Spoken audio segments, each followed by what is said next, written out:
और बड़ी खबर आपको बता दें, ब्रिटेन से आज ब्रिटेन के नवनिर्वाचित PM Rishi Sunak Prince Charles से मिलेंगे। इस दौरान प्रिंस चार्ल्स सुनक को अपॉइंटमेंट लेटर देंगे। इसके बाद सुनक डाउनिंग स्ट्रीट में पीएम कार्यालय जाएंगे, यानी आज सुनक के पीएम बनने पर आधिकारिक मुहर लग जाएगी। वहीं दूसरी ओर ब्रिटेन की मौजूदा पीएम लिज ट्रस इस्तीफा देंगी। 28 अक्टूबर को सुनक का शपथ ग्रहण होना है।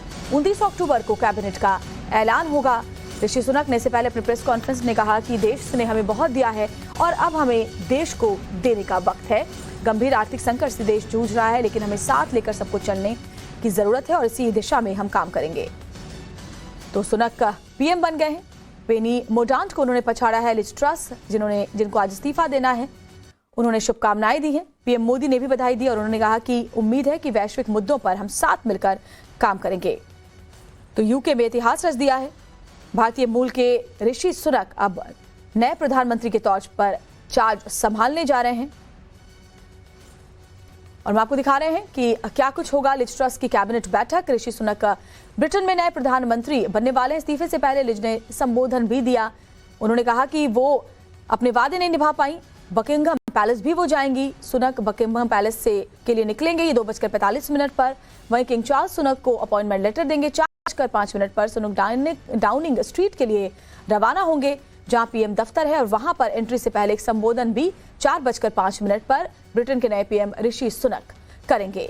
हालांकि इससे पहले उन्होंने कई बातें साफ की हैं। उन्होंने कहा है कि देश संकट से गुजर रहा है, लेकिन देश को वापस संभालने पर, पटरी पर अर्थव्यवस्था को लाने की जरूरत है।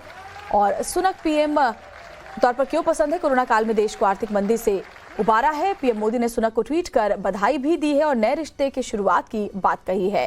देखिए उन्होंने क्या कुछ लिखा है। ऋषि सुनक को हार्दिक बधाई, क्योंकि आप ब्रिटेन के प्रधानमंत्री बनने वाले हैं। मैं वैश्विक मुद्दों पर एक साथ मिलकर काम करने और रोड मैप 2030 को लागू करने के लिए उत्सुक हूं। ब्रिटिश भारतीयों के लिविंग ब्रिज को दिवाली की विशेष शुभकामनाएं। हमने ऐतिहासिक संबंधों को आधुनिक साझेदारी में बदला है।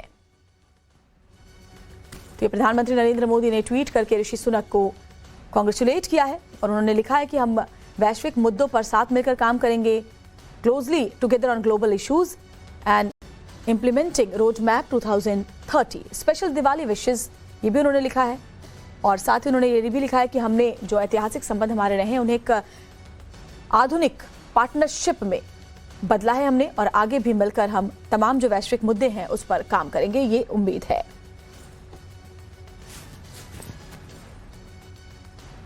तो ऋषि सुनक आज प्रधानमंत्री का कार्यभार संभाल लेंगे और ऋषि सुनक पहले ऐसे भारतवंशी हैं जो यूके सरकार का सबसे बड़ा पद संभालेंगे। प्रधानमंत्री नरेंद्र मोदी ने ट्वीट करके उन्हें बधाई दी है, जिसमें कई बातें उन्होंने लिखी हैं। उन्हें न सिर्फ बधाई दी है बल्कि ये भी लिखा है कि मैं आगे एक साथ ग्लोबल इश्यूज पर काम करने को लेकर उत्सुक हूँ। ये देखिए, प्रधानमंत्री आप बनने वाले हैं। मैं वैश्विक मुद्दों पर एक साथ मिलकर काम करने और रोड मैप 2030 को लागू करने के लिए उत्सुक हूँ। पीएम आगे लिखते हैं, ब्रिटिश भारतीयों के लिविंग ब्रिज को दिवाली की विशेष शुभकामनाएं। यानी लिविंग ब्रिज यानी भारतीय और जो ब्रिटिश लोग हैं उनके बीच में एक सेतु है ऋषि सुनक, ऐसा प्रधानमंत्री लिखते हैं। उन्होंने हार्दिक बधाई दी है और उन्होंने ये भी कहा है कि मैं वैश्विक मुद्दों पर साथ मिलकर काम करने को लेकर के और रोड मैप 2030 को लागू करने को लेकर के उत्सुक हूँ। ब्रिटिश भारतीयों के लिविंग ब्रिज को दिवाली की विशेष शुभकामनाएं। तो इस ट्वीट के जरिए उन्होंने बधाई दी है। और आपको सुनवाते हैं कि अब सुनक ने पीएम चुने जाने के बाद क्या कुछ कहा अपनी नई चुनौतियों को लेकर। I'd like to pay tribute to Liz Truss for her dedicated public service to the country. She has led with dignity and grace through a time of great change and under exceptionally difficult circumstances, both at home and abroad. I am humbled and honoured to have the support of my parliamentary colleagues and to be elected as leader of the Conservative and Unionist Party.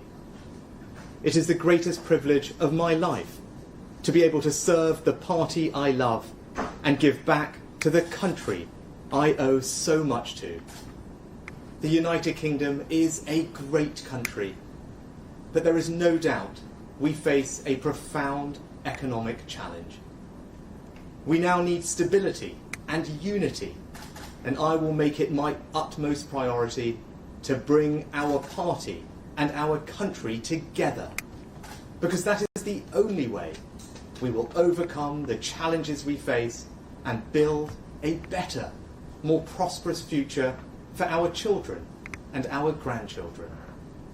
I pledge that I will serve you with integrity and humility, and I will work day in, day out to deliver for the British people.